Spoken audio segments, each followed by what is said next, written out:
What's up, guys? Today I'm going to be replacing the oil cooler on my 2003 Honda CBR 600RR because I pooped a hole in it when I was changing the oil. I'm trying to get the oil filter off. So now I'm doing this instead of riding. So I hope you enjoy. As you can probably see, I've already started on this project. There's a hose right here that I took off, this one. And then there's a hose right here that I took off. Coolant comes out of both of them, as you can see. So make sure you have a bucket because when you pull them off, there's going to be a lot of coolant dumping out. Basically, all you have to do is loosen these hose clamps and then pull the hoses off. Let the coolant drain out. So all you got next is take these 4 bolts out to get the whole oil cooler off. So we'll do that now. These first ones right here that are easy to access, I'm using a 15/16 open end wrench. It cracked pretty easy. I already loosened this one. You might have to use a socket for the other ones with an extension to get to them. There's 4. There's one right there, as you can see. The one I already loosened, and then 2 more just like it on the other side. Alright guys, so it's been about a week. I got this new part in the mail. So this is a used one off of eBay because they discontinued the OEM part because this bike is old.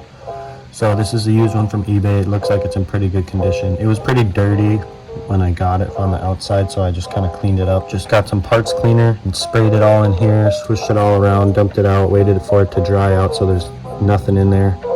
And now we're going to put it back on. So I'll grab my gasket and we'll start putting this back on. Alright guys, then I'm going to take my new gasket. Oh, this is the old one, but I left it in some just clean motor oil just to keep it nice and lubricated and to avoid it getting cracked or anything like that. So I'm just going to put that back in. Okay guys, so the first thing I'm doing is making sure the surface where the seal is going to be is nice and clean. Twist it out and make sure that it seals really well and it won't be leaking at all. And I got my 8mm bolts right here that I'm just gonna just thread in and get this thing started. Obviously it goes on like this with the 2 connectors where the hose go towards this side where your shifter is. Alright guys, so I got this thing all threaded on, and for the life of me I could not find the torque specs for these bolts, so I'm just gonna have to kind of go with my gut here and just give them a good snug and call it good. But if you can find the torque specs, awesome. If not, you're gonna have to do something like me. But I'm just gonna tighten these all down now and then we'll get on to attaching these hoses. Alright, so I got these all snugged down. I couldn't find the torque specs on these, but I will say just don't over tighten them. Be careful, because if you strip one off or break a head off, then you'll be buying a new bike probably. Oh, I'm just kidding, but it would just suck to have to get that out and get a new bolt, so don't over tighten those. If you want to use an open end wrench, it's a little easier to tighten these hose clamps down. It is a 7/32 if you are wondering. So I'll just tighten those down nice and tight now that I got my hoses on. So once you got these things nice and snug, you shouldn't be able to, like if you push on them, they shouldn't be able to spin or move at all. So as long as they're tight like that, you can't move them all, then you're probably good. And we can move on to putting the coolant back in here. So after you have everything put back together down there, make sure your coolant is topped off. I have a little extra in there just because we're gonna have to bleed the system.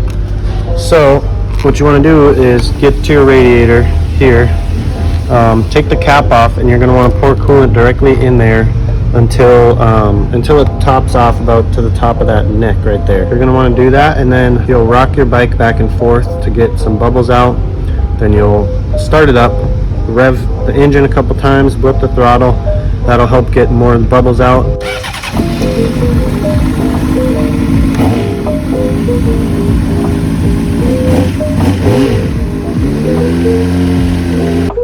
Guys, so I just have my bike on and revving it a little bit, and then you can see, I'll hold the light up here. If you look at the bottom of the reservoir, you can see all the bubbles going up. That's good. That means you're getting the air out of your system. Yeah, also don't worry about the smoke. That's just from all the coolant and oil that probably spilled right on your headers. So keep watching this until no more bubbles are coming out. Then start up your bike again and then rev it a little bit till you see bubbles coming out again. Wait for them to stop, and then just kind of repeat the process until you don't see any more air bubbles coming out of the bottom of this reservoir, and then you should be good. And also make sure to leave this off so that the air can escape without building up pressure. Yeah, and then just make sure your reservoir is topped off and you should be good to go after that.